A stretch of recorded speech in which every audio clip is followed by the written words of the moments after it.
Buenas tardes a todas y todos. Comenzamos con la primera clase de la materia Teoría General de los Derechos Humanos. Un puntito más, César, antes de comenzar. No te preocupes, las lecturas las puedes hacer después, no hay problema. Las primeras lecturas justamente son fundamentos teóricos de los derechos humanos. Son dos lecturas, no las puse completas, las pueden hacer completas si desean. Están ubicadas, esas lecturas las hicimos, esos estudios no son estudios, son guías, se les llama, guías, pero claro, son guías que se convirtieron en artículos de 70 cuartillas, que la hicimos un grupo de académicos para los servidores públicos de la Comisión de Derechos Humanos de la Ciudad de México. De hecho, ya no hay servicio profesional de carrera en la Comisión de Derechos Humanos de la Ciudad de México, pero que es algo que está establecido en la Constitución, que es cuando las personas, los trabajadores y las trabajadoras dentro de una profesión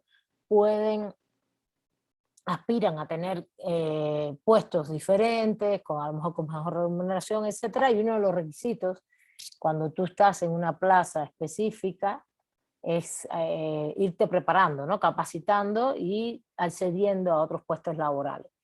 El servicio profesional de carrera está en casi en muchas entidades estatales en México y tiene que ver con sobre todo la preparación. Entonces les digo para que sepan, ya no está en la Comisión de Derechos Humanos de la Ciudad de México, pero se hizo prácticamente casi un posgrado, una especialización en derechos humanos, sin que tuviera esa categoría, se le llamaba servicio profesional de carrera, y ahí hicimos todas estas guías. De hecho, la primera era la que les puse de Fundamentos Teóricos de los Derechos Humanos, de estos dos autores, la autora y el autor. Y la segunda era la mía, sobre específicamente DESC, pero están muy vinculadas las dos, porque aunque yo la hago en función de los derechos económicos, sociales y culturales, el panorama que expongo es un panorama que va vinculado a todos los derechos humanos igual, ¿no? Entonces vamos a ir usando indistintamente momentos de las dos guías inicialmente en estas 2-3 primeras semanas, ¿vale? ¿Está bien? Entonces yo los voy poniendo cómo vamos avanzando y qué leer, porque si la quieren leer completa, adelante, no hay ningún problema, pero vamos a debatir los puntos esenciales donde voy señalando en la página las páginas a leer. ¿Está bien? ¿Sí? No quedan dudas de eso, ¿no? ¿Está bien? Bueno, vamos. El primer punto es, evidentemente, incluso están redactadas como guías, son muy fáciles, por eso Edgar mismo, que está en cuarto semestre, dice, no se me hizo tan difícil, claro, porque están redactadas para que tengan una orientación pedagógica muy clara, de preguntas, esquemas, mapas conceptuales, mapitas, para que se entienda y se comprenda bien. Por eso me gusta mucho ponérselas. Bueno, primero es qué son los derechos humanos, sus principales características, cuál es su fundamento y justamente cómo se puede armonizar el conjunto de herramientas provenientes de los derechos humanos. Y evidentemente estos tres elementos se dividen en módulos, las guías se dividen en módulos, lo pueden ver desde un inicio, tiene un índice, son como artículos divididos en partes, ¿no? Vamos a ver primero qué son los derechos humanos. Y me interesaría mucho que ustedes comiencen a participar, se supone que ya leyeron y si no, vamos a ir dando los elementos fundamentales. No sé si alguien me puede comentar un concepto básico de derechos humanos partiendo de la concepción de que son derechos subjetivos. Quisiera que ustedes participaran, ¿no? Más que yo dar todos los elementos, pero evidentemente los derechos humanos se parte pensando que son derechos subjetivos. ¿Qué quiere decir esto? Si quieren comentar. Que son expectativas de acción o de no acción para los sujetos con relación a los demás.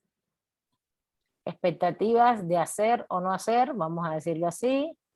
Expectativas de hacer o no hacer para con los sujetos. Les voy a pedir que levanten la mano para que no se superpongan. En este caso no hubo ningún problema, pero por si... A ver, Edgar, adelante. Muy bien, Hola, María, disculpa, adelante. Ok, gracias. Bueno, para mí son normas que reconocen y protegen la dignidad de todos los seres humanos. A ver, María, acuérdense que les dije que no evalúo ni mucho menos, pero sí voy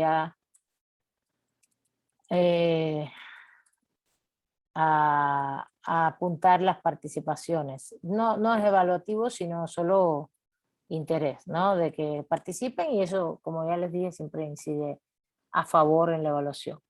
A ver, dice Edgar que son normas. Normas. A ver, Edgar, ¿me lo repites? Disculpa, porque estaba apuntando tu nombre. ¿Normas que qué? Son normas que reconocen y protegen la dignidad de todos los seres humanos. Normas que reconocen y protegen. Fíjense, Edgar nos está poniendo varios elementos, igual María. María nos dice, voy a compartir el pizarrón.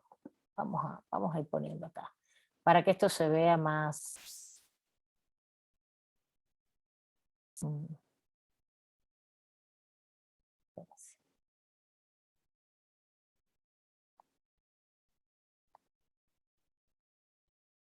¿Ven el pizarrón? ¿Sí? Sí se ve, ¿verdad? Sí se ve. Sí se ve. Sí. Perfecto, perfecto. Para que sea más dinámico, ¿no? No vamos a estar... A ver, María nos dice, expectativas... Lo dijiste como expectativas, ¿verdad, María? De hacer y no hacer.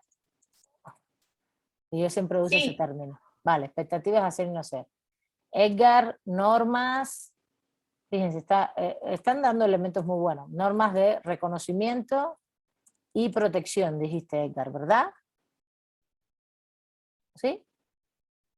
¿Alguien quiere comentar algo más? Sí, me está. Perfecto.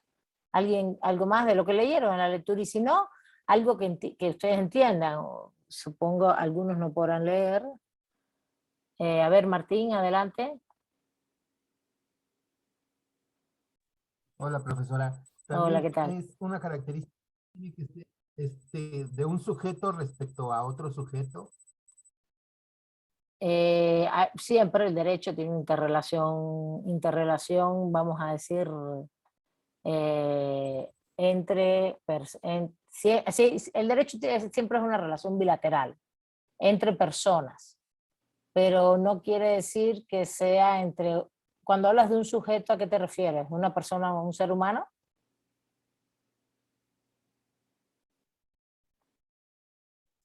Sí, a un ser humano. En este caso no tiene por qué. Los derechos humanos también pueden estar en una relación entre tú y una empresa, o entre tú y el Estado. Entre personas, diríamos, pueden ser jurídicas o físicas. ¿Está bien? Siempre la relación es entre personas, pero ahí estamos usando el concepto de personas jurídicas, personas vinculadas al derecho, jurídicas o físicas. Personas pueden ser físicas, somos nosotros y nosotros, o pueden ser jurídicas, pueden ser empresas, Estado o una comunidad indígena, por ejemplo. También tiene personalidad. Un ejido también es una persona física, jurídica. ¿Vale? A ver, Martín ya levantó la mano. Verónica, adelante. Son expectativas de acción y omisión Sí, exacto. que tiene un sujeto de derecho con respecto a otro. Está muy bien, muy bien. Expectativas de hacer o no hacer. Yo lo pongo hacer o no hacer. Ahí el texto dice, el derecho subjetivo es toda expectativa jurídica de prestación o negativa de no lesión. Es una expectativa que se forma una persona con respecto a la acción u omisión de otra. Pero fíjate, habla de personas, no de sujetos. ¿Por qué? Porque las personas, aquí Sí. es muy importante, no, lo estoy diciendo también es muy importante porque justamente, y dice que son expectativas jurídicas. Ahí podemos diferir de que sean jurídicas. Ese es un concepto bastante positivista de Ferraioli, ¿no? Que le llama jurídico algo que esté regulado. Hoy tenemos derechos humanos. Les voy a pedir que silencien sus micrófonos. A ver, Renata, que no te había visto. Adelante. Dice también que el hacer la acción o la omisión que Muy usted bien. le dice el hacer o no hacer, que finalmente es eso, son elementos básicos para la dignidad humana. Muy bien, muy bien. Ahí ya pasamos a otro elemento que tiene que ver con que todos, el hacer o no hacer, o vamos a ponerle aquí también, para que se vea, acción u omisión, que de hecho se usa mucho en derechos humanos así. A mí me gusta el hacer o no hacer porque me acostumbré a eso, pero acción o omisión es elementos para la dignidad humana, para constituir la dignidad humana, ¿no? A ver, Renata. Sí, para constituir la dignidad humana. Muy bien. Verónica, ¿quieres decir algo más? Sí, también son derechos universales. Bueno, esas son las características. Si quieres ahorita lo vemos, ¿vale? Ajá, Vamos pueden ser a indispensables desmenuzar. y inalienables. Ujú. Son universales y qué más, disculpa, no te escuché. Inalienables. Sí, Inalienables. Me cuesta mucho esa palabra. Sí, Inalienables, sí, está bien. Ahorita lo vemos, las sí. características, después vamos a ellas porque me interesa mucho, primero, despejar este concepto. Esto es lo primero que vamos a ver en clase, justamente. ¿Quieres comentar algo más, Verónica? Es que, ya, me vuelven locos. Si levantan la mano yo los atiendo, ¿no? Porque no los estoy mirando. Entonces, bueno, a ver, esto es importantísimo. Hoy es desglosar el concepto básico, fundamentos de los derechos humanos, para que lo entendamos bien y no irnos, ya sabemos que hay posiciones naturalistas, posiciones positivistas, no es lo que realmente a mí me interesa más ahora. Eso, como ya les dije, filosofía de los derechos humanos. Me interesa justamente que entendamos qué es un derecho humano. El primer punto que estamos poniendo en la mesa es este ámbito de expectativas de hacer o no hacer, o de acción o omisión, que tiene que ver con un derecho subjetivo. Fíjate, todavía no hemos hablado del humano en sí, sino ya, aunque yo soy de las que cree que realmente, aunque empecemos por el derecho subjetivo de los sujetos, es el componente fundamental del derecho humano, ¿no? Estamos hablando en materia teórica, el componente fundamental del derecho humano.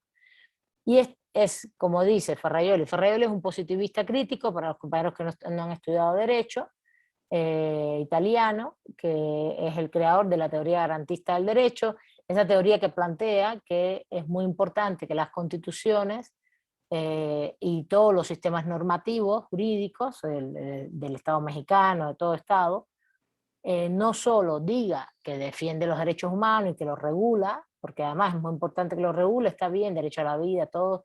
De hecho, México no tiene en ningún lugar regulado el derecho a la vida.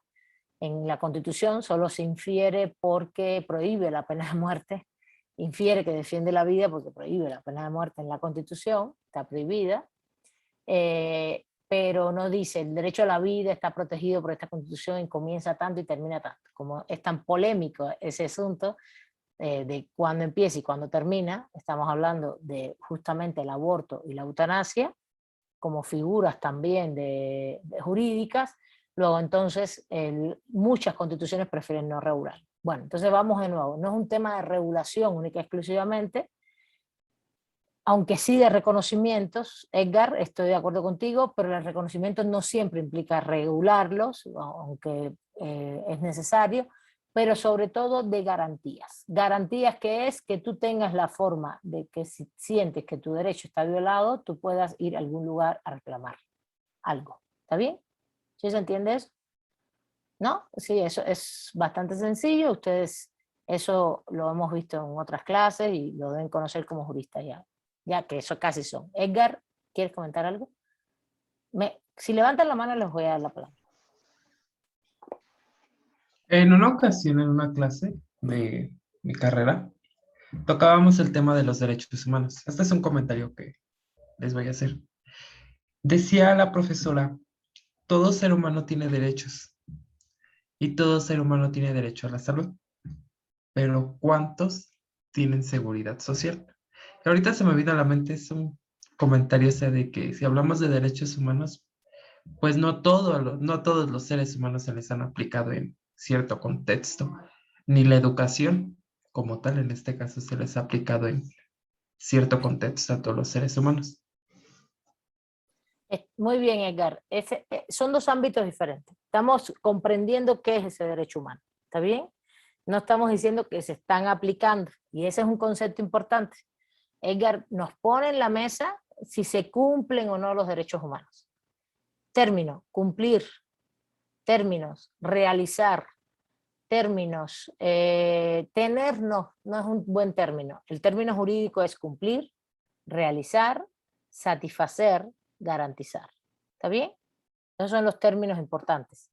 Términos que ustedes tienen que tener claros, porque ustedes cuando hagan sus demandas de derechos humanos, como abogados y juristas que acompañen movimientos sociales o que acompañen a una persona, o sean penalistas o sean civilistas, y en sus demandas ustedes van a alegar elementos de derechos humanos, no importa, aunque sea civilista, penalista, pues hay muchos elementos de derechos humanos a alegar no solo demandas, estoy hablando también de respuestas porque están defendiendo a un acusado o porque están defendiendo una parte, respuestas a las demandas, lo que fuere, que van a hacer. Uno lo que dice es, no se ha realizado el derecho, no se ha cumplido el derecho, no se ha satisfecho el derecho, no se ha garantizado el derecho. Son como los 4 términos más o menos que usamos para ese punto que dice Edgar.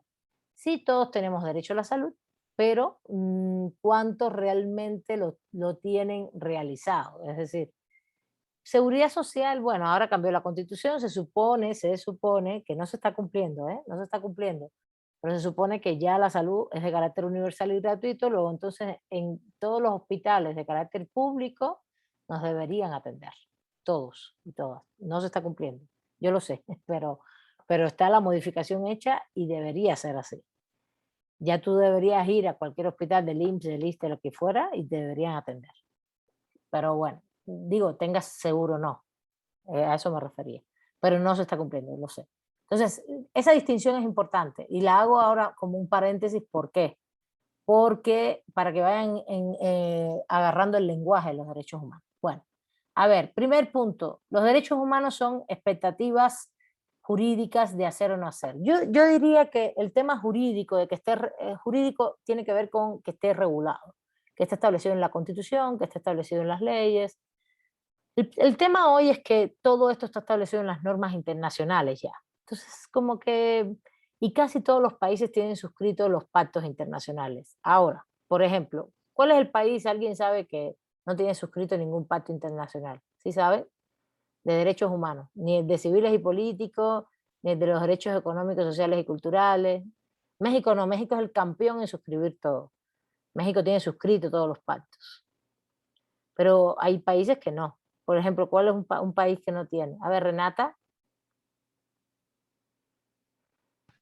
Estados Unidos, profesora. Exacto, muy bien, Renata, buenísimo. Muy bien. Estados Unidos no ha suscrito ningún pacto, ni los va a suscribir, porque justamente sí cree con fuerza y sabe que eso le genera unas obligaciones que van contra su orden interno jurídico, que no con el orden interno solamente, sino con su forma y funcionamiento interno y externo con otros países de política exterior. Esto es muy, muy interesante. De hecho, es uno de los pocos países, hay una convención que es la que más suscrita tiene los países del mundo, que es la Convención del Niño. Estados Unidos ni Israel fueron los que lo suscribieron. Un par de países, quizás un par más, no recuerdo, pero con seguridad ellos. Y todo el mundo tiene suscrita la Convención del Niño y las Niñas, porque es la convención como más sana, más linda, más bonita. Pero bueno, por eso Ferrajoli, que es un positivista, dice que son jurídicas porque se supone que tienen que estar regulados. Yo creo que a mí me gusta más hablar de expectativas de hacer y no hacer, porque él mismo, el propio Ferrajoli, en su teoría garantista, plantea que no siempre tienen que estar establecidos en una norma, porque hay consenso universal con respecto a los derechos humanos. ¿Sí se entiende? Hay consenso, se sabe que tienes que respetar la vida, que tienes que respetar la integridad física, las libertades. Entonces, no es tan relevante la explicitación en las constituciones de todos los derechos. Lo que es relevante es todos los procesos de garantía que tú establezcas en un sistema interno para defender los derechos humanos. Esto es lo importante. O los derechos en general. ¿Por qué? Porque mediante esas garantías, por ejemplo, ¿cuáles son las garantías por excelencia que existen en México para defender los derechos humanos? ¿Quién me dice? Los mecanismos para defender nuestros derechos humanos. A ver, ¿cuáles son? Las garantías son mecanismos, mecanismos jurisdiccionales o no jurisdiccionales. Amparo, muy bien, es el mecanismo por excelencia. ¿Cuál otro más?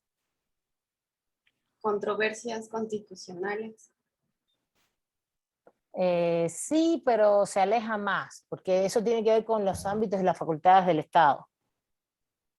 Aunque sí, es una garantía con los ámbitos Quejas. y facultades del Estado. Las quejas, ¿ante dónde? Martín, a ver, Martín, levanten la mano, por favor.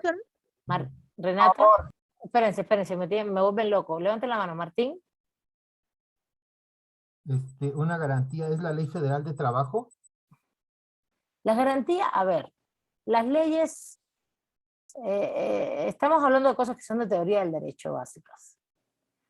Evidentemente, cuando hablamos de garantías, estamos hablando de muchas cosas en el derecho que ustedes les pueden haber enseñado que son garantías, como por ejemplo el debido proceso, o como por ejemplo una ley. Pero no estoy hablando de eso, estoy hablando de los mecanismos jurisdiccionales y no jurisdiccionales para defender cuando te violan un derecho. A ver, Renata. La Comisión de Derechos Humanos. Exacto. Entonces, tenemos mecanismos. Es que, fíjense, estoy hablando de un concepto restringido de garantía, no un concepto amplio de garantía. El concepto amplio de garantía implica que las leyes, la Constitución, todas las normas jurídicas, los propios derechos son garantías. Garantías porque te viabilizan defenderte, ¿entiendes? En las propias, como mismo dijo Martín, la Ley Federal de Trabajo, sí, te viabilizan, están establecidos ahí las cosas, los términos, y tú puedes usarlas para defenderte. Pero si tú no tienes el mecanismo, es decir, la vía, el proceso para hacerlo, pues lo único que podrás decir es, aquí la ley dice tal cosa, pero está bien, la dice, y dónde puedes tú ir a buscar, a defenderte. ¿Sí me entienden? El importante es ese mecanismo, esa vía. Y la vía para defender derechos humanos por excelencia en México, creada en la Constitución de 1857 del siglo XIX, es el amparo. De hecho, creado 2 años antes y después se reguló en la Constitución, el famoso amparo. Y es una vía que se ha ido perfeccionando procesalmente, históricamente, y que hoy tiene potencialidades interesantes en la materia de defensa de derechos individuales y colectivos también, en materia de derechos humanos. El amparo no solo, evidentemente, defiende derechos humanos, también defiende derechos patrimoniales y otros derechos subjetivos, ¿vale? No todos los derechos son derechos humanos. Después vamos a ver sus características la próxima clase y nos vamos a dar cuenta que son una cantidad específica, no todos, por su naturaleza jurídica. Primer punto. Los derechos humanos tienen que estar todos regulados, o los derechos en sí humanos tienen que estar todos regulados. No, hay un consenso universal de muchos bienes o de varios de los bienes en los cuales están incluidos los derechos humanos. Y ese consenso genera una costumbre ya. Eso en derecho internacional público, si ustedes están en 10º semestre, no, ya lo deberían saber, se llama jus cogens, norma jus cogens. Son las costumbres internacionales, que no es otra cosa que normas de derecho consuetudinarias. Cogens no es consuetudinario, es costumbre internacional, pero tiene que ver con el derecho internacional. ¿Qué quiere decir esto? Que a nivel internacional, regularmente, ya todos y todas tenemos bastante consenso. Consenso es mayoría, no es que todo el mundo lo apruebe. Si vas a Qatar, si vas a Emiratos Árabes Unidos, si vas a determinados países, no lo digo por la religión islámica, puedes tener religión islámica y puedes perfectamente también de respetar derechos humanos. Estoy hablando más bien de sus propios sistemas jurídicos que restringen todo este funcionamiento. Vas a encontrar que no hay consenso allí, pero en la mayoría de los países se reconocen, se establecen jurídicamente y sobre todo se establecen garantías. ¿Qué son las garantías? Mecanismos jurisdiccionales y no jurisdiccionales. ¿Qué quiere decir que son? Eso está en mi texto, muy bien delimitado, al final del texto. Y tiene que ver con, esto es derecho internacional público. ¿Sí les dieron esto en derecho internacional público? ¿Normas jus cogens o no? Juristas. Edgar no tiene que responder. Los juristas de esta clase. Ya son juristas ustedes, ¿eh? ¿Sí les dieron? Renata, ¿quieres responder o tienes la mano hace rato ahí?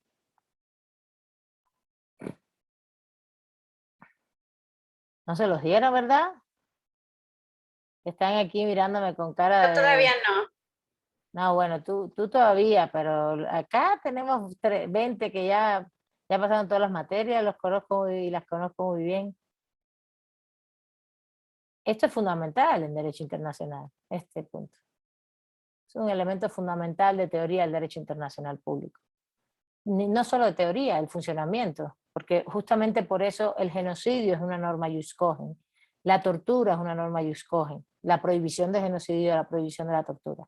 Y se los estoy diciendo porque justamente cuando veamos casos vamos a relacionarlos un poquito. Porque prohibición de, no norma jus cogens, sino la prohibición de la tortura, porque aunque no hayas firmado la convención no importa, al final tienes que respetarlo, porque es una norma jus cogens internacional. Todos y todas tenemos consenso que no se debe torturar en ningún proceso, ni físicamente y mucho menos desde el Estado. ¿Sí se entiende? Para los procesos jurídicos, cualquier proceso. Prohibición de la tortura, prohibición del genocidio, todo lo que tenga que ver con los crímenes de lesa humanidad. Toda esa parte básica, que fue lo primero que se estableció en el mundo después de la Segunda Guerra Mundial, producto de la Segunda Guerra Mundial, de la matanza y del genocidio que hubo contra los judíos, se fueron elaborando esas normas jurídicas que de base, su fundamento es que todos y todas estamos de acuerdo en que no puedes ni torturar, ni matar, pero no matar a cualquier persona, sino matar porque tengas una religión, porque tengas un origen étnico, un origen nacional, e incluso por ser un grupo político. En México no se reconoce esa categoría, pero en Argentina sí. Por ejemplo, yo acabo de estar en una tesis de maestría que justamente de tribunal, de una chica argentina, que es un tema que no se discute. Para los argentinos está clarísimo que el genocidio tiene también una condición política vinculada a la dictadura de ellos, a la dictadura que pasaron, ¿sí? Porque hay 30.000 desaparecidos. En México tendríamos que pensar hasta qué punto deberíamos ya poner eso como ese parámetro jurídico a ese nivel, porque tenemos 40.000 desaparecidos por la guerra sucia. ¿Está bien? Por la guerra contra el narcotráfico. O la famosa guerra contra el narcotráfico. ¿Está bien? ¿Sí? ¿Van conmigo o llevamos mucha información ya? ¿Vamos bien? ¿Alguna duda? Sí. Bueno, volvemos al concepto. Expectativas jurídicas. Bueno, jurídicas, vuelvo y repito, varios aspectos. Lo jurídico quiere decir que esté normado. Luego entonces, ¿qué quiere decir que esté normado? Pues para mí normado sí, puede ser que estén en las convenciones internacionales, puede ser que estén en la Constitución, puede ser que estén en las leyes, pero es muy importante pensar que también hay otros rangos de normatividad. Quiten sus micrófonos, por favor, chicos, chicas. Es que tengo puestos audífonos y me genera ruido. Ya. Puede haber normas jus cogens que son de uso consuetudinario a nivel internacional público y a ver, les pongo el ejemplo aquí para que lo tengan y lo copien si quieren. Es prohibición de genocidio, genocidio, de tortura, de crímenes de lesa humanidad, que saben que atentan contra los derechos humanos totalmente, ¿no? Y entonces acá lo que se ha dicho ya últimamente es que los derechos humanos en sí serían normas jus cogens, porque hay mucho consenso al respecto de ello, pero en este caso ya después tendríamos que ver cuáles son esos bienes que protegen los derechos humanos. No todo es derecho humano, ¿sí? Ahorita, después vamos a ver eso, como una tercera clase. Pero es importante que entiendan que la vida, la libertad, la integridad física, pero también la alimentación, la salud, la educación, el trabajo, el ambiente, ¿qué más? La vivienda, todos son derechos humanos. Los laborales, a mí no me digan que los derechos humanos, los laborales no son derechos humanos. Ya hay jurisprudencia en México respecto a eso. ¿Está bien? Entonces, expectativas jurídicas tienen que ver con todo esto. ¿Está bien? Que estén regulados, sí, pero también que haya consensos. Y una de las cosas que dice Ferraioli, lo importante aquí es que tengamos garantías. Más que digamos cuáles son los derechos humanos o esos bienes, sino que haya esas garantías, porque ya son normas jus cogens. ¿Cuáles son las garantías? Los mecanismos jurisdiccionales y no jurisdiccionales. En México el amparo es el jurisdiccional por excelencia. Jurisdiccional, la vía para protegerme. La vía para protegerme. Para, si a mí me violan un derecho, que yo pueda acudir a algún lugar. El no jurisdiccional por excelencia, muy bien Renata, las comisiones de derechos humanos, ya sea nacional o estatal. ¿Está bien? También la COPRED, la CONAPRED, vamos a ponerlo así, la CONAPRED y COPRED, que son, COPRED es estatal, CONAPRED es nacional, contra la prevención de la discriminación. ¿Está bien? Bueno, hasta ahí dudas. ¿Podemos seguir? Ustedes me dicen.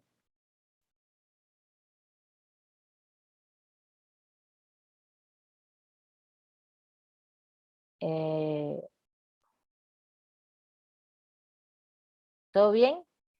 No hay dudas, vamos bien. Bien, eso, o háganme así, o háganme una señalita, así, todo bien. Muchas gracias. Vientos. Bueno, seguimos. Entonces, jurídica, de hacer y no hacer, o acción o omisión. Esto es muy importante. Vamos allá. A ver, ustedes dirán, pero Milay, toda una clase para hablar de esto. Sí, para que se entienda bien, para que se comprenda bien. ¿Qué quiere decir de hacer y no hacer, o acción o omisión? A ver, ¿qué ustedes interpretan de esto?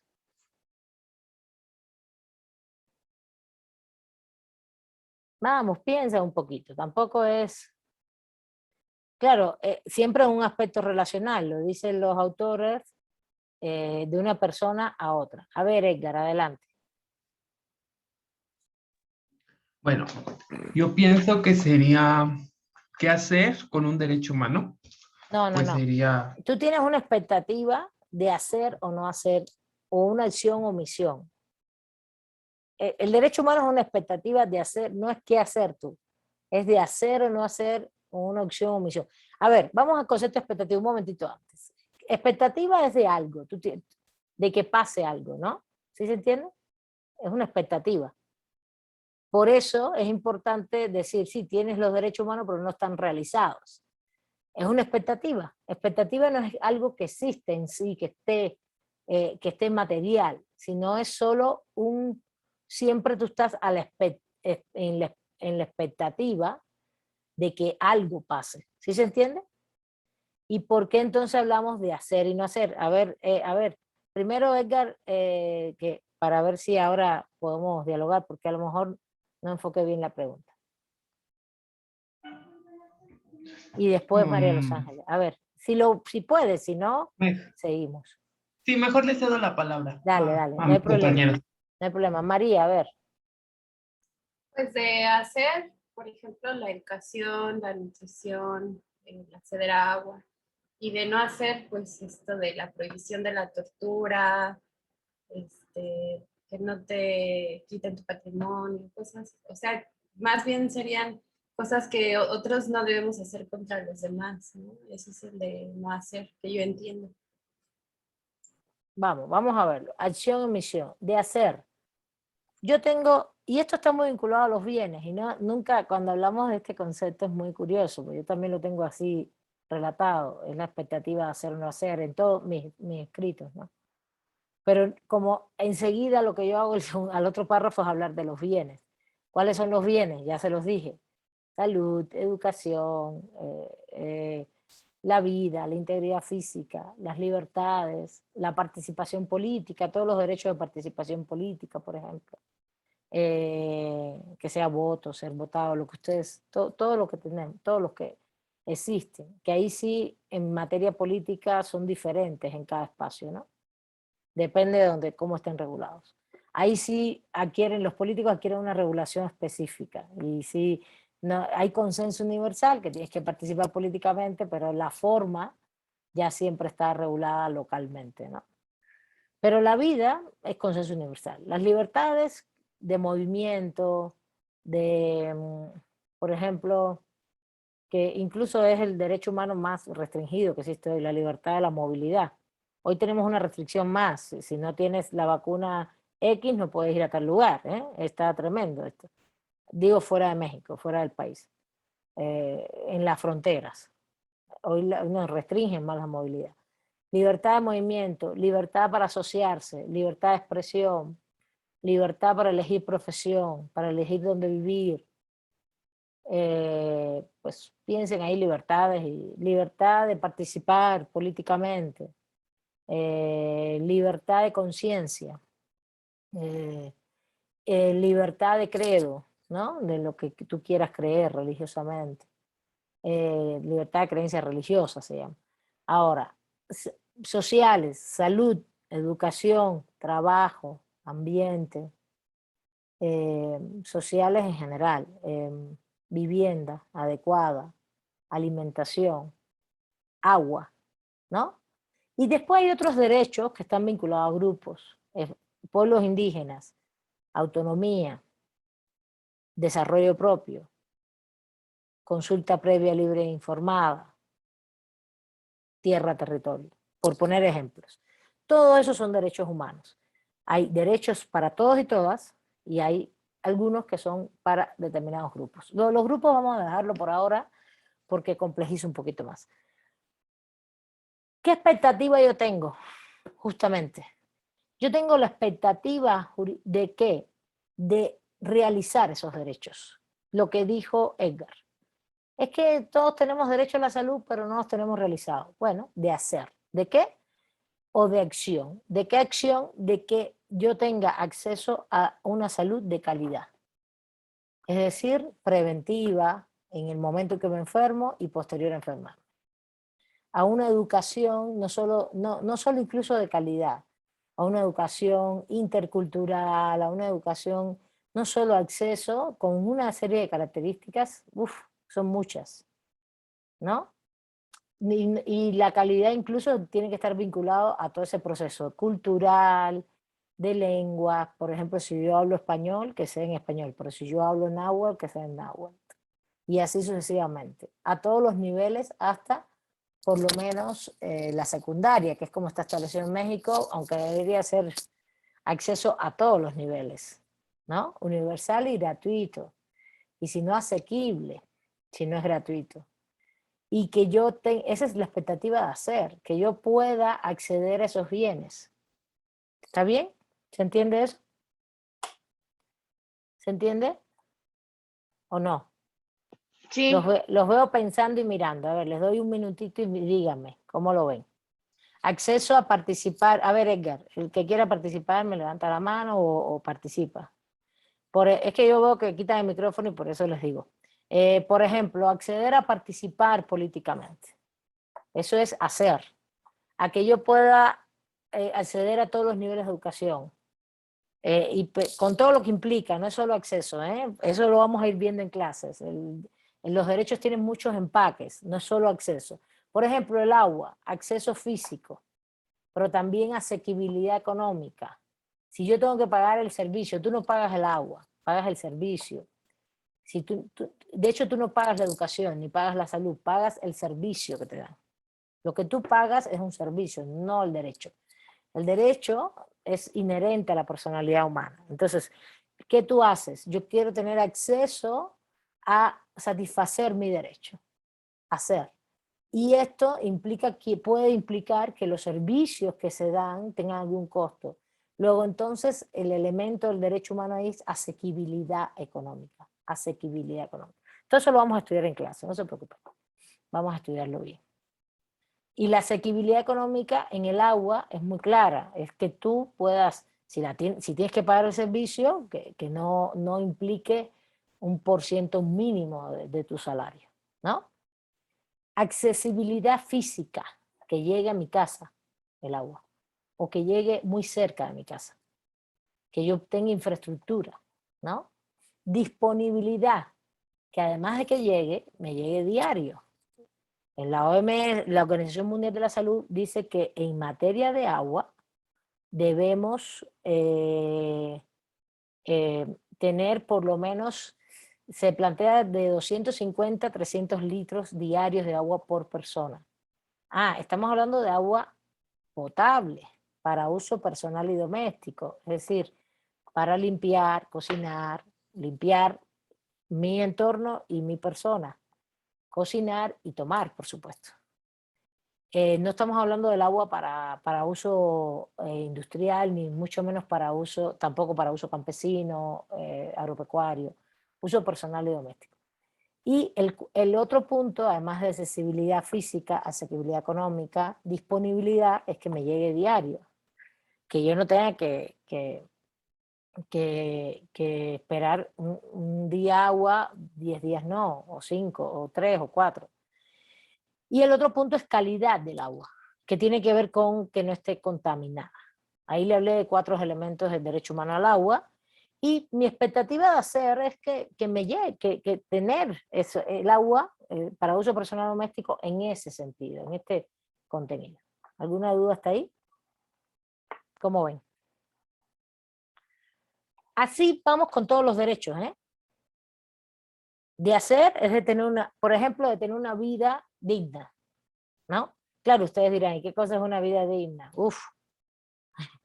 Pues una vida digna es tener todos los derechos satisfechos, todos los derechos humanos satisfechos, de manera adecuada. Eso es una vida digna. Ahora, el no hacer o la omisión, la acción, la expectativa de acción siempre es esa, ¿no? De esa satisfacción. Claro, ¿quién tiene que generar esas condiciones? Ya sabemos que es el Estado y las relaciones sociales, la sociedad también. El Estado es como la mediación fundamental, es la institución fundamental que se tiene que responsabilizar de esto. Pero en función de toda la sociedad también tiene una función acá, porque esto está relacionado con un segundo punto que no hemos visto, nos quedan 15 minutos, que ahorita lo voy a poner, que es la relación que nadie me mencionó, que es derecho-deber. ¿Vale? ¿Sí? Bueno, omisión o no hacer. Pues que no me quiten el hospital del barrio, pues. Que no me quiten, que no haya acciones para que yo no pueda satisfacer mis derechos. Por ejemplo, cuando una persona vive en una vivienda adecuada y lo desalojan, si lo desalojan es una acción. A ver, lo digo de otra manera. La expectativa es que ninguna autoridad venga y me desaloje de mi vivienda adecuada. Esto es un ejemplo complejo, porque ahorita cuando empecemos a caminar en esta materia, vamos a ver que hay muchas tensiones en estos supuestos que estoy poniendo en la mesa. Por ejemplo, la gente dirá, pero ¿y si está rentando un apartamento y el apartamento es mío, me lo dejó de pagar y le puso un juicio civil y lo gané y fue la autoridad judicial al ejecutar la sentencia y lo desalojó a la familia? justamente ahí están las tensiones de los derechos, ¿no? Que no de los derechos humanos, de los derechos. Yo tengo una posición respecto a este punto, que es que los derechos patrimoniales nunca pueden estar por encima de los derechos humanos y que hay que buscar una solución antes del desalojo.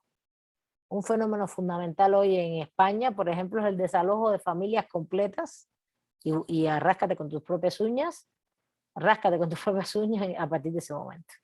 Y los desalojan de manera fortísima. En México también hay desalojos en la ciudad. Y de hecho, durante la pandemia ha habido una lucha tremenda con el gobierno de la ciudad, con la Asamblea Legislativa de la ciudad, para que esto no lo haga, para que no lo hagan durante la pandemia, sobre todo durante la pandemia.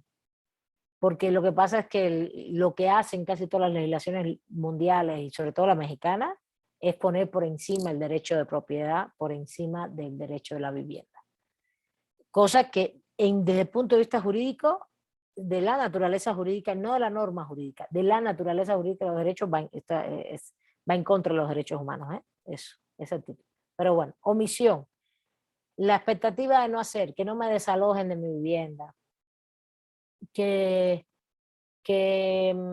por ejemplo, que yo esté en una manifestación pacífica y no me peguen, no me hagan lesiones, no agredan mi integridad física, psicológica, ¿no? Que no desaparezcan a nadie de mi familia, ¿no? Integridad física también, pues, psicológica por lo menos de la mía, y física de mi familiar, por ejemplo, o de cualquier otra persona que uno conozca, aunque no lo conozca, está prohibida la desaparición forzada, pero lo que quiero es que entendamos que uno tiene esas expectativas personales, ¿no? Que no te fallezca un familiar por falta de atención médica, ¿no?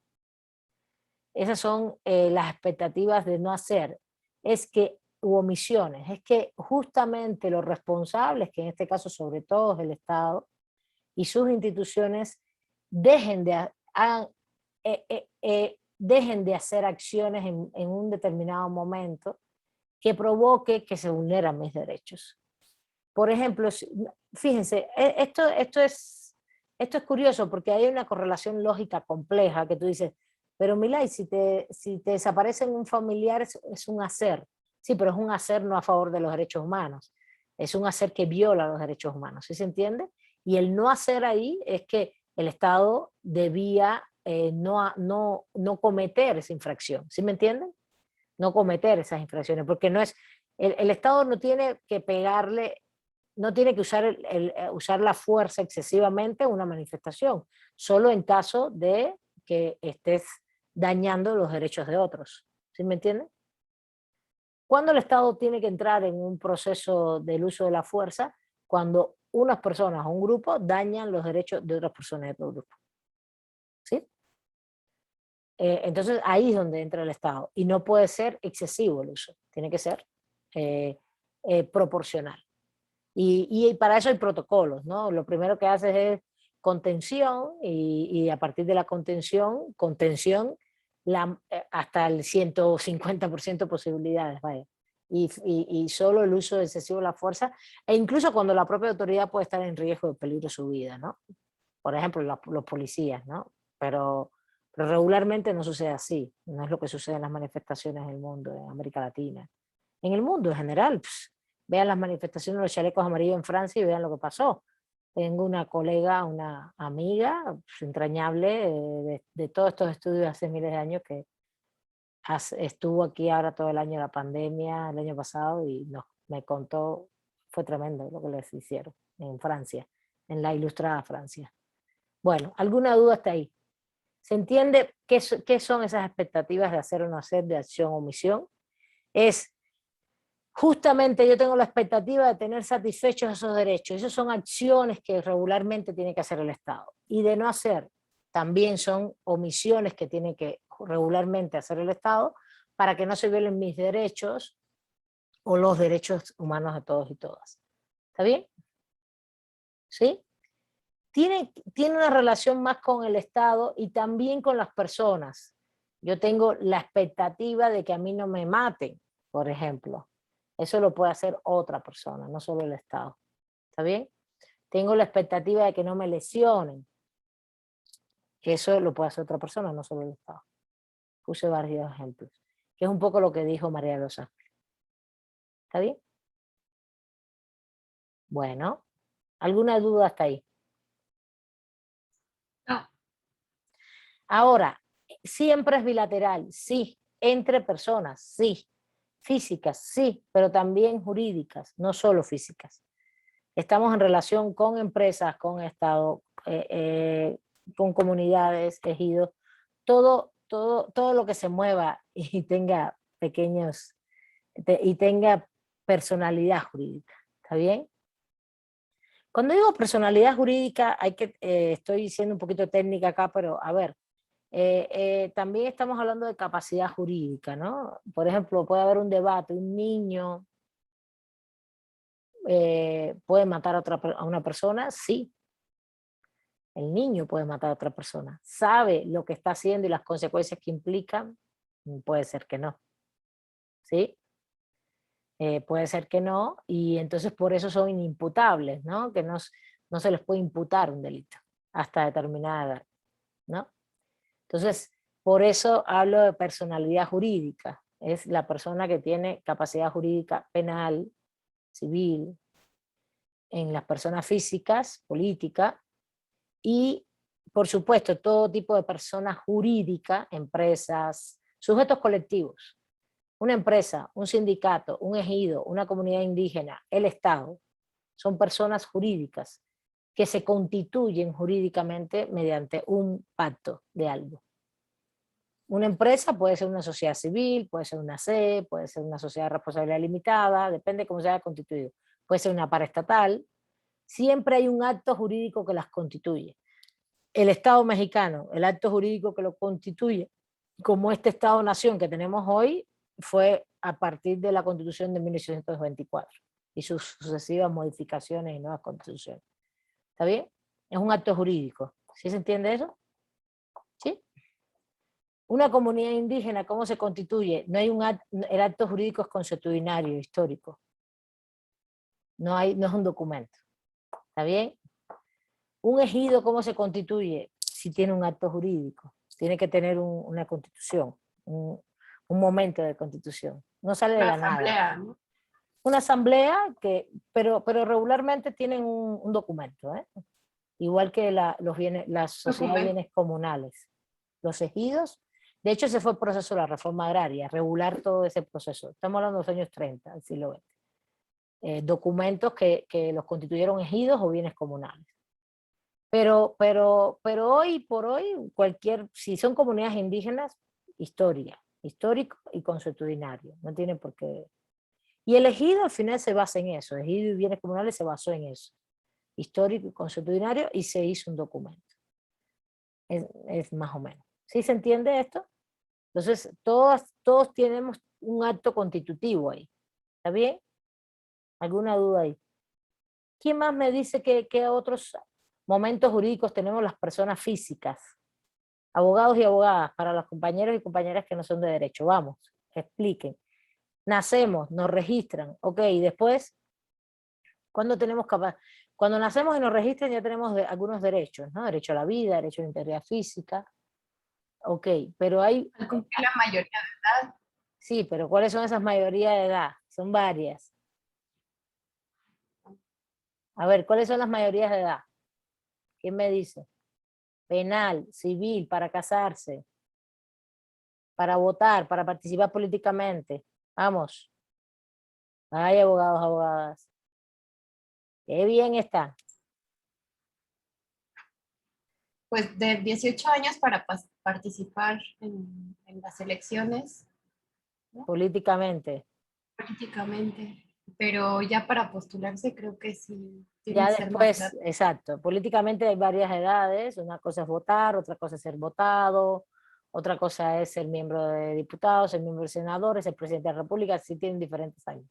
Es que de más de 35, etcétera, sí, más de 30, depende. Depende del cargo, estoy igual para ser gobernador, etcétera. Pero bueno, para votar, ser votado, para votar sobre todo, 18. Muy bien, ¿y civil, chicos, chicas? Para casarse, ¿cuál es la edad para casarse? Mayoría de Matrimonio, edad.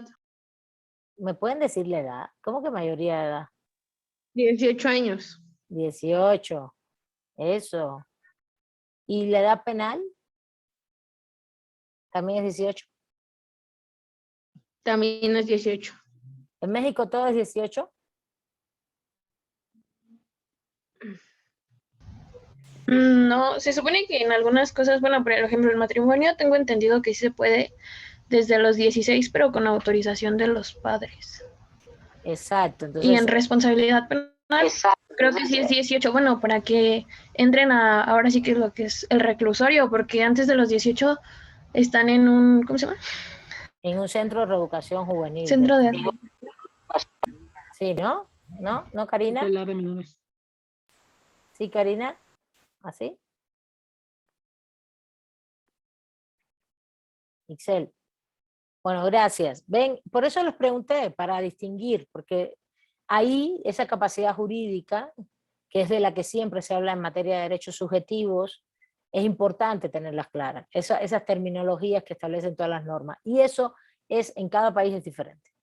Claro, en una comunidad indígena, a lo mejor eso no les interesa, porque ellos tienen otras formas de ver el matrimonio, las edades matrimoniales, y mucho menos, incluso a lo mejor ni lo tienen en cuenta. eh, Incluso también, bueno, ahorita voy a terminar la comunidad indígena, el tema de la participación política también, habría que ver qué dicen las comunidades de sus propios términos de capacidad jurídica, que no le llaman así, le pueden llamar de otra manera, pero al final es lo mismo. Estamos hablando para el Estado mexicano. Y por ejemplo también el tema de la edad laboral.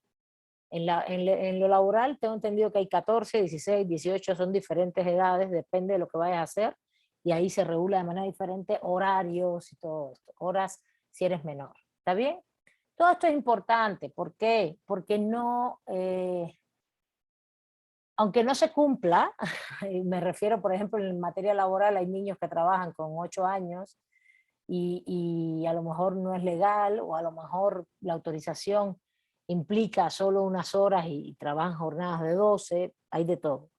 Yo eso lo entiendo, pero tenemos que sí, ahí sí me remito al término jurídico en cada país.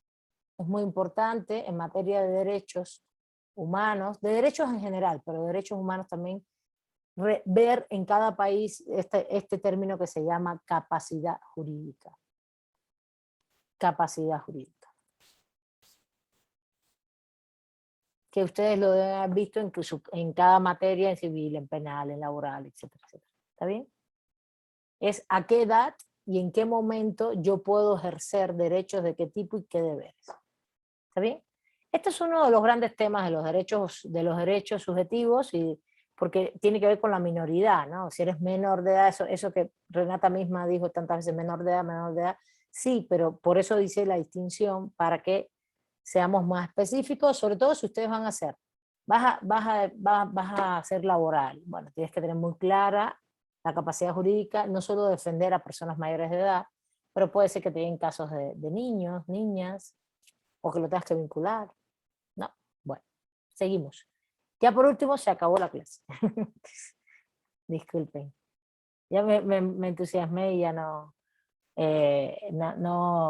ya se acabó la clase, ya son las 7. ¿Alguna duda hasta ahí rapidito? Nos faltó solo el término... No, profe. Bueno, se entiende bien lo de las personas, nos faltó solo el tema de derecho-deber. Lo vemos rápidamente. La clase que viene hacemos un repasito rápido y justo nos vamos a seguir con características y principios, ¿vale? Y con algunos elementos que se nos hayan quedado el concepto. Las dudas que tengan, el miércoles sin falta, sigan leyendo, sobre todo la primera lectura y la segunda, que es un texto mío, de esas guías, vamos a relacionarlos con los principios. Principios como dignidad, diversidad, igualdad, no discriminación no. Principios, diversidad, igualdad, libertad y dignidad, diversidad, igualdad y libertad. De esos 4. Vamos... Diversidad, ¿no? Sí, diversidad, igualdad, libertad y ya se me olvidó. Diversidad, libertad, igualdad Ya se me olvidó el cuarto. Así estoy. Eso se llama el almanaque. Y bueno, bueno, ya que no quiero robarles tiempo de su otra clase. No vamos a ver todavía ese punto. Vamos el miércoles a terminar bien los elementos, el concepto y los principios, las características de los derechos humanos. Un puntito rápidamente. Terminen todos de poner en qué mesa van a participar, por favor, y pasen lista. Gracias. Rápidamente en el chat. ¿Me pasan lista? Se los voy a agradecer. Y una última cosa, de mi texto, no vamos a ver todavía los principios, sí, los principios estos de dignidad, igualdad, diversidad y libertad. No los vamos a ver, pero sí sí lean la parte de las características de los derechos humanos. Es que yo los trato de manera diferente a como los trata este autor acá. Y hay un punto que yo difiero con el autor que les puse, el tema del absoluto. Los derechos humanos no son absolutos. Eso es una falacia, en mi criterio. Pero bueno, lo vamos a explicar en clase. Entonces, él sí lo pone como una característica, ellos lo ponen. A mí no me gusta realmente esa característica. Entonces, yo les pediría que para las características también lean la parte mía de las características, ¿vale? Lean los dos textos y ya, no se hagan bolas. Y ya venimos el miércoles y seguimos, ¿vale? Bueno, ¿alguna duda? ¿Algo que querramos decir? Pónganme su asistencia y nos vemos el miércoles, compañeros y compañeras. Un gusto verlas y verlos. Y ahorita... Gracias, profesora. Chao. Y ahorita subo las clases. Gracias, profesora. Bye. Bye. Cuídense. Hasta luego, profesora. Suscríbanse al canal Hasta de luego, YouTube, maestra. si pueden, para que vean bien las clases sin problema. Bye. Adiós. Hasta luego, profesora, cuídese. Adiós. David. Ale. Aquí Ese estamos. Ale. Este Ale, David, por Dios. Es que de mi computadora no me pude meter y es la cuenta de mi esposa, la computadora de mi esposa, porque no sé por qué tengo problemas con mi correo.